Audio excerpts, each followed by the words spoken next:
دیر کے لیے بارگاہ مجاہد ملت کا خادم حاضر ہے۔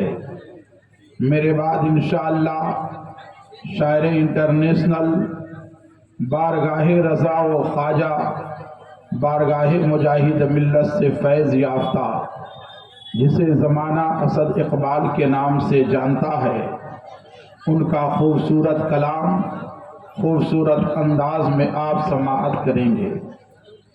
تھوڑی دیر کے لیے آپ تشریف رکھیں۔ مولانا غلام مجاہدی صاحب کا آپ نے شاندار خطاب سماعت کیا۔ مولانا غلام علی صاحب، جن کے سسرال بھی اس سرزمین پر ہے، ان کا شاندار خطاب آپ نے سماعت کیا ہے۔ تھوڑی دیر کے لیے بارگاہ مجاہد ملت کا خادم حاضر ہے۔ ہماری جماعت میں رونا اسی بات کا ہے کہ جب تقریر کی شکل میں کوئی نصیحت کرنے والا آتا ہے تو جماعت کے نوجوانوں کو پیشاب اور پخانہ ضرور اس وقت لگتا ہے۔ ابھی آپ نے ترکی اور شام کا منظر کو سامنے رکھا ہے۔ اگر یہی حال رہا تو کس وقت موت کا فرشتہ کس شکل میں آپ کے پاس حاضر آ جائے، کوئی خبر نہیں ہے۔ اس لیے آپ حضرات کو چاہیے کہ جب جلسہ میں آئے ہیں تو اس جلسے کو خراب کرنے کی کوشش نہ کریں۔ اب آپ ذرا اندازہ لگائیے، ندیم رضا صاحب پڑھے تو مجمع بھرا رہا، یہ جیسے ہی بیٹھے سب چلے گئے۔ پھر اسد بھائی آئیں گے، پھر لوگ آئیں گے۔ نعت شریف کا سننا بہت اچھی بات ہے، اس سے عشق بیدار ہوتا ہے، مگر نعت شریف کے ساتھ ساتھ تقریر کا سننا بھی ضروری ہے۔ نعت سے اگر عشق مصطفیٰ بیدار ہوتا ہے تو تقریر سے عقیدے میں پختگی پیدا ہوتی ہے، ایمان مضبوط ہوتا ہے۔ ممبر نور پر علماء کرام کا نورانی قافلہ موجود ہے۔ اسی پہ مہرباں رب غفور ہوتا ہے، ذرا بولیے سبحان اللہ۔ اسی پہ مہرباں رب غفور ہوتا ہے کہ جس کے قلب میں عشق حضور ہوتا ہے۔ اور پڑھو درود پڑھو مومنو، درود پڑھو، درود پڑھنے سے چہرے پہ نور ہوتا ہے۔ تو آئیے عشق و محبت کی بھرپور توانائیوں کے ساتھ نبی اور آل نبی کی بارگاہ میں جھوم کر پڑھیے درود پاک۔ اللہم صلی علی سیدنا و مولانا محمد معدن الجود والکرم وآلہ وبارک وسلم، صلو علیہ الصلاۃ والسلام علیک یا رسول اللہ صلی اللہ تعالی علیہ وسلم۔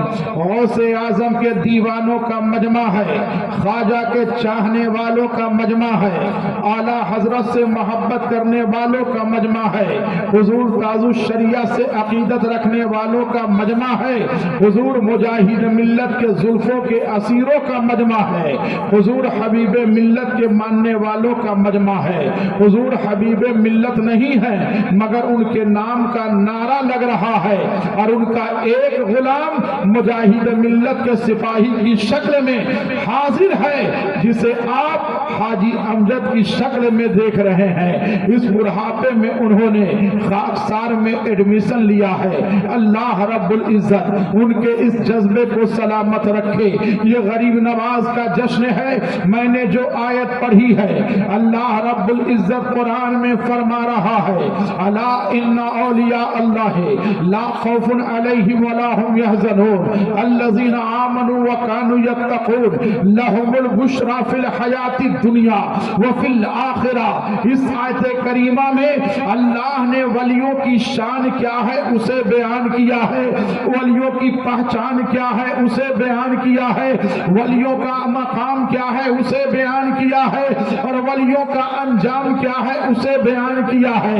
اللہ نے ولیوں کی شان بیان کرتے ہوئے فرمایا، لا خوف علیہم ولا هم يحزنون۔ اللہ کے ولیوں کی شان یہ ہوتی ہے کہ نہ انہیں کسی چیز کا خوف ہوتا ہے، نہ انہیں کسی چیز کا غم ہوتا ہے. کائنات میں چاہے جو بھی انسان ہو, چاہے وہ ادنا ہو, چاہے وہ اعلیٰ ہو, چاہے وہ افسر ہو, چاہے وہ چپراسی ہو, ہر انسان ہی نہیں بلکہ ہر مخلوقات کو کسی نہ کسی کا خوف ہے. مگر اسی سرزمین پر, اسی روئے زمین پر, اسی آسمان کے نیچے, اسی زمین کے اوپر ایک ایسی بھی جماعت ہے جسے نہ کسی چیز کا خوف ہے, نہ کسی چیز کا غم ہے.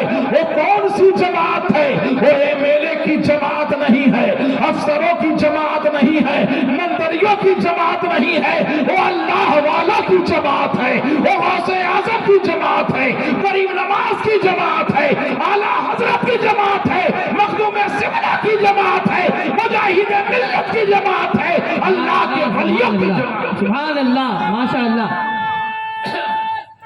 اللہ اکبر,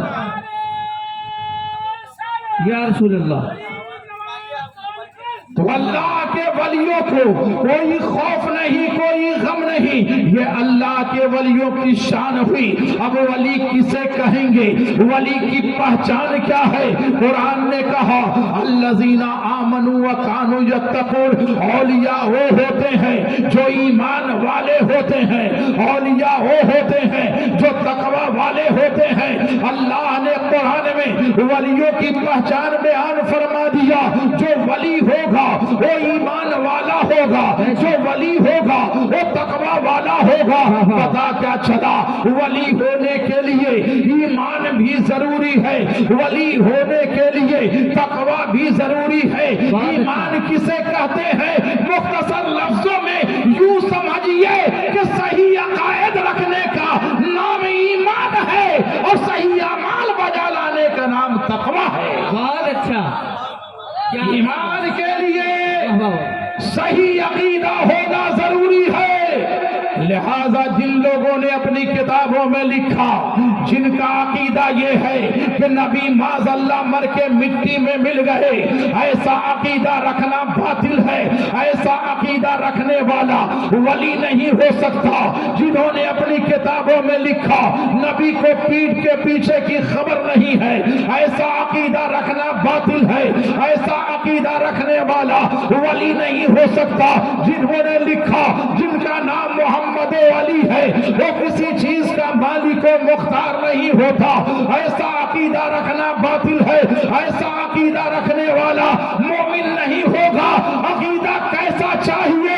نبی کے علم کے حوالے سے, نبی کے اختیار کے حوالے سے, نبی کی شان کے حوالے سے.